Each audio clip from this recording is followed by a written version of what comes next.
लाडक्या बहिणींसाठी अत्यंत महत्त्वपूर्ण अपडेट असणार आहे, कारण लाडक्या बहिणींनो GR येऊन आता 2 दिवस झालेले आहे। मग कालपासून म्हणजे 12 जून पासून वितरणाची आपण वाट पाहत आहोत। आज 13 जून तारीख आहे। मग लाडक्या बहिणींच्या खात्यामध्ये जे 1500 रुपयांचं वितरण आहे ते सुरू झालं आहे का?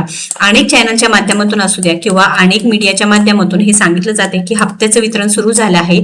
मग 12 ते 15 हे मेन दिवस असणार आहे। मग लाडक्या बहिणींच्या खात्यामध्ये पैसे जमा झाले आहेत का नाही? तर लाडक्या बहिणींनो, तुम्हाला सर्वांनाच माहिती आहे की आपल्या चॅनलच्या माध्यमातून जे ऑफिशियल अपडेट्स आहेत किंवा वितरणाच्या बद्दल असू द्या किंवा लाडकी बहीण योजनेच्या बद्दल असू द्या, संपूर्ण खात्रीशीर माहिती असते। तर 1,500 रुपयाचं वितरण सुरू झालेलं नाही, जरी 12 तारखेपासून हप्त्याच्या वितरणाची अपेक्षा होती, कारण 10 तारखेला जो GR आला त्यानंतर 2 दिवसानंतर वितरण सुरू होतं। मात्र आज 13 तारीख आहे व आज बँकेना सुट्टी होती। उद्या रविवार आहे, उद्या सुद्धा वितरण होणार नाही। DPT मार्फत पैशांचं वितरण होतं, हप्त्याचं वितरण होतं। त्यामुळे लाडक्या बहिणींना अपेक्षा होती की 13, 14, 15 तारखेपर्यंत वितरण होईल, पण सध्या तरी कोणाच्याही खात्यामध्ये पैसे जमा झाले नाही। जे मे महिन्याचे हप्ता होता ते वितरण अजूनही सुरू झालेलं नाही। त्यामुळे लाडक्या बहिणींनो टेन्शन घेऊ नका, हप्त्याचं वितरण होईल। सोमवार आहे म्हणजेच 15 तारखेपासून लाडक्या बहिणीच्या खात्यामध्ये पैसे येण्याची आता अपेक्षा आहे। आपण सरकारकडे एकच विनंती करू की लाडक्या बहिणींना पैशांची गरज आहे, कारण आता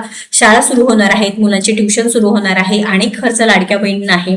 शाळेचे दप्तर असू द्या किंवा जे पुस्तकांची खरेदी असू द्या, ते करण्यासाठी लाडक्या बहिणींची विनंती आहे की शाळा सुरू होणार आहे, त्यामुळे लवकरात लवकर हप्त्याचं वितरण करा, कारण 12 तारखेपासून 15 तारखेपर्यंत हप्त्याचं वितरण होण्याची गरज होती। मात्र पैशांचे वितरण झाले नाही, पण आता सोमवारी म्हणजे 15 तारखेला लाडक्या बहिणीच्या खात्यामध्ये पैसे जमा होतील। आता कोणत्या लाडक्या बहिणीच्या खात्यामध्ये हप्त्याचं वितरण होणार आहे लगेच बघूया, कारण लाडक्या बहिणींनो अनेक बहिणींना मार्च महिन्याचे पैसे जमा झाले आहेत 1500 रुपये, मात्र एप्रिलचे पैसे जमा झालेले नाहीत। मग त्या लाडक्या बहिणींना मिळतील का? तर अशी सुद्धा अपडेट येत आहे की ज्या लाडक्या बहिणीची EKYC पडताळणी नंतर म्हणजे EKYC दुरुस्ती 30 तारखेपर्यंत होती, एप्रिलच्या 31-30 तारखेपर्यंत पडताळणी झाली, EKYC दुरुस्ती प्रक्रिया झाली, त्या पडताळणीमध्ये तुम्ही पात्र झाला असाल तर तुमच्या खात्यामध्ये आता मे महिन्याचे पैसे जमा होणार आहे।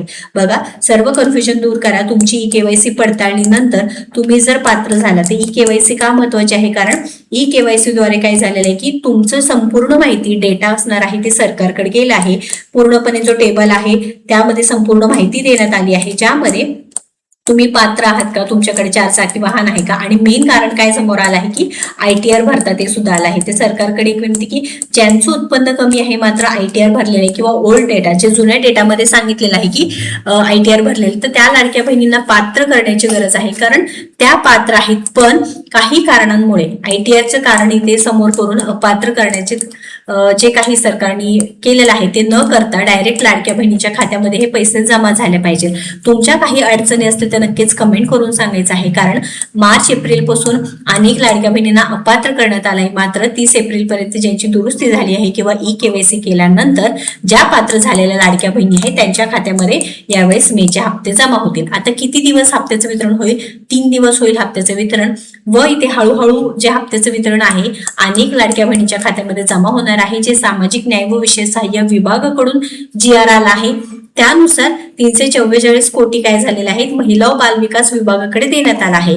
म्हणजेच काय, सर्व विभागाकडून आता महिला व बालविकास विभागाला पैसे जमा झाले आहेत व आता शनिवार रविवार मध्येच आला, त्याच्यामुळे हप्त्याचं वितरण थांबलं गेलं असावं। मात्र 100% सोमवारपासून तुमच्या खात्यामध्ये पैसे जमा होणार आहे। या व्यतिरिक्त तुमचे काही प्रश्न असतील तर नक्कीच आपल्याला कमेंट बॉक्समध्ये विचारायचं आहे।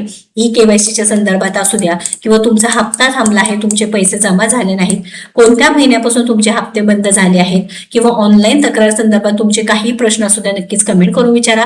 आपण प्रत्येकाला रिप्लाय देण्याचा नक्कीच 100% प्रयत्न करू व ज्यांचे हप्ते थांबलेले आहेत त्यांचे सुद्धा हप्ते सुरू करण्यासाठी प्रयत्न नक्कीच करूयात। व्हिडिओ महत्त्वाचा आहे, जास्तीत जास्त लाडक्या बहिणींना शेअर करावा। अशाच महत्त्वपूर्ण अपडेटसाठी आपल्या योजना यात्रा पेजला फॉलो व सबस्क्राईब करा। धन्यवाद।